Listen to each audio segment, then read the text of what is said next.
Hi all, welcome back to another video of mine.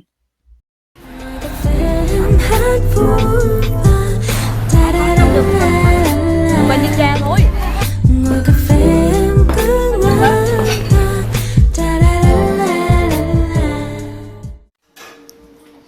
Sau mấy năm ngộ một đống Mỹ, pizza với dinner thì cuối cùng mình cũng được về nhà ăn cơm mẹ nấu.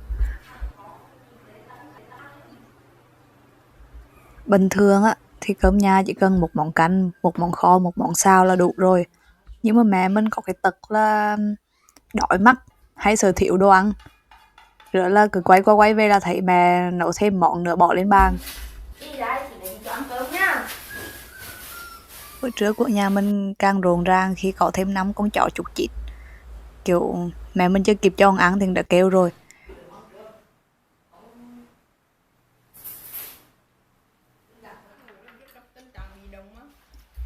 Bình thường thì cơm nhà chỉ có vài ba món thôi. Nhưng mà nhiều khi cũng rộn ràng tưng bừng lắm. Nhất là những lúc mà có khách quý. Rồi thì chắc sầu riêng là khách quý của nhà mình rồi chứ chi nữa.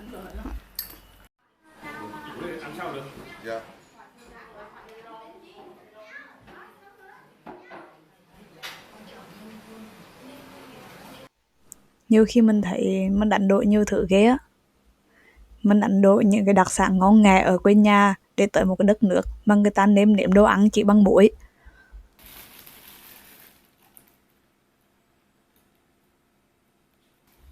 Có chi sướng bằng mỗi sáng được mẹ chạy ra đường mua cho tô bún bò về ăn.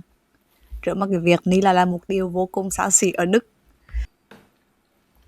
Bà nội mình bán bún bò Huế mấy chục năm rồi. Và cái quán của bà nội á thì ở Mặt Tiền. Rửa mà hiểu cái rằng ba phải đưa mình với sầu riêng đi ăn một cái quán bún bò ở một cái nơi xa xôi hẻo lánh.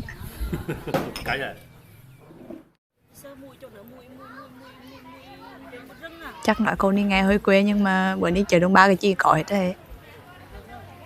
Chứ buổi tối mà biết ăn chỉ cần chạy ra chợ Đông Ba là được. Sống tới chừng đi tuổi rồi mà mới được ăn bún gà khô lần đầu tiên ở chợ Đông Ba tề. Một tô bún với thịt gà hoặc thịt vịt luộc, rồi rau sống, rồi giá, rồi mắm gừng. Nghe bình thường đúng không? Ai mà chẳng làm được mấy cái thứ ní. Nhưng mà cái nước mắm gừng ở gì ní rất là ngon luôn.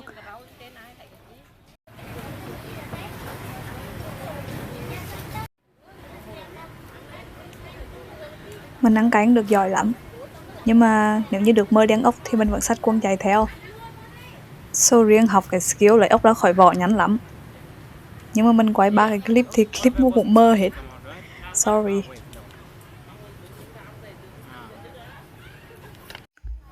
Ở cái thành phố Huế ní là chỉ có thằng Gôn em mình mới ăn bánh bèo với bánh tráng thôi.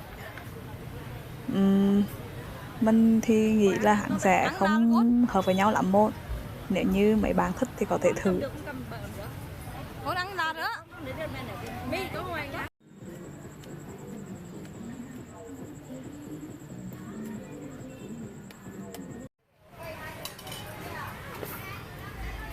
Ở Huế khi nấu chè người ta sẽ không làm dùng bỏ quá nhiều bột năng. Bởi rửa mỗi loại chè đều giữ được cái vị và cái hương của cái nguyên liệu tạo thành. Mình thích ăn nhất là chè bắp. Có ai đã ăn chè của mình đi chứ hà? Về bán ngay bên cạnh tiệm bánh Bảo Thành luôn. Mình nấu chè trôi nước ngon lắm.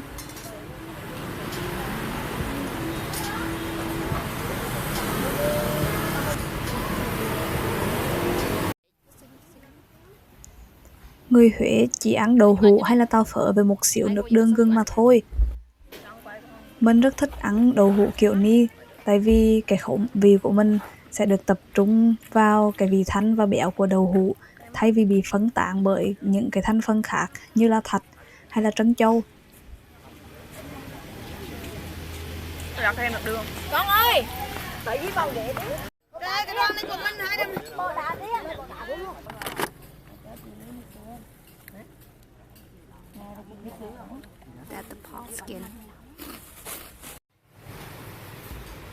Mỗi lần ăn bánh mì là mọi người sẽ nói là dì ơi cho con ổ bánh mì trứng hay ổ bánh mì thịt nướng đúng không?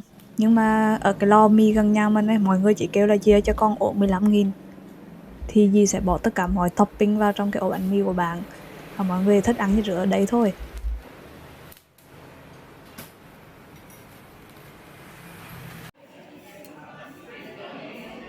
Mẹ mình nói Huế là một trong những trung tâm Phật giáo lớn nhất Việt Nam.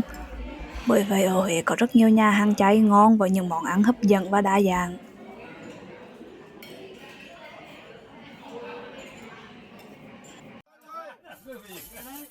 Ba mình kêu Huế có hệ thống đầm phá lớn nhất Đông Nam Á, và hải sản ở vùng đất lợ đầm phá thì thường ngon và chắc thịt hơn là ở biển.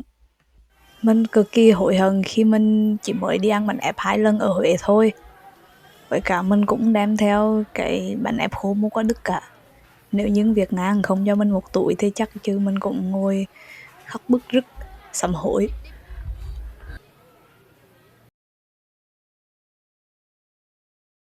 Ở Huế có mấy quán cà phê dễ thương lắm tê, mà mình quên quay lại chả rồi.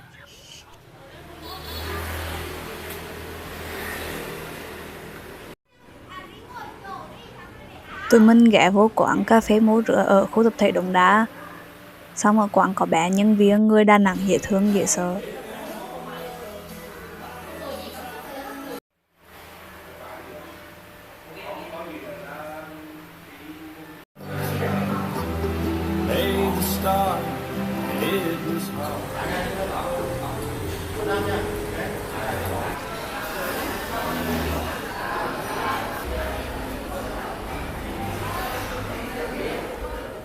Cái culture của tụi sinh viên ở Đức là cứ cuối tuần sẽ đi bar đi pub chơi với nhau, hoặc là làm house party.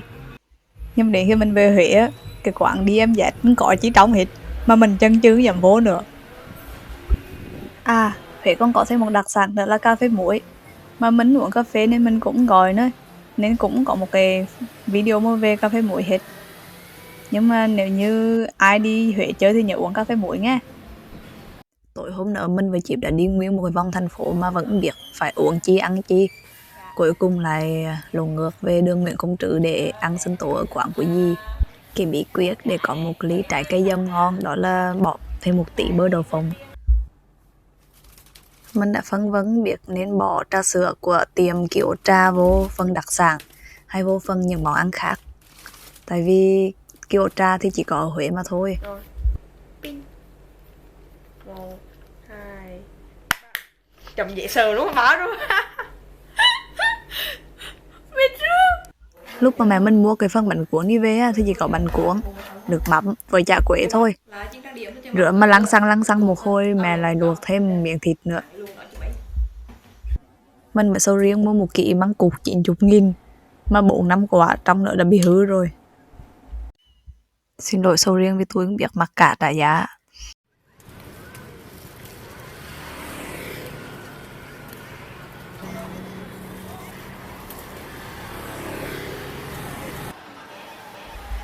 Mình biết là đi Huế mà ăn đồ fast food thì hơi sai, nhưng mà KFC Đức thì làm chỉ có cơm gà nướng như trí. Tụi mình có ăn mì Ý với gà rán ở Jollibee nữa theo nguyện vọng của sầu riêng.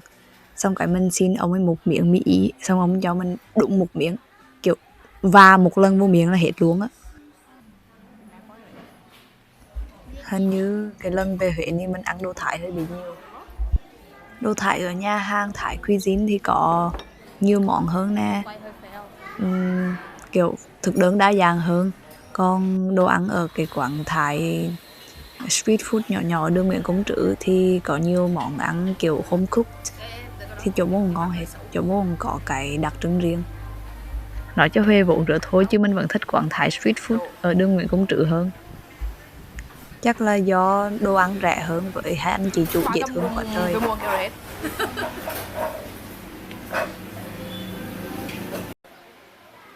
Và đây là bữa sáng cuối cùng của mình ở Huế. Còn nhiều quán ăn mà mình muốn ghé vô lắm, nhưng mà cái lần về chơi đi hơi bị ngắn ngày. Chắc là phải hẹn Huế dịp gần nhất thôi. Bye bye.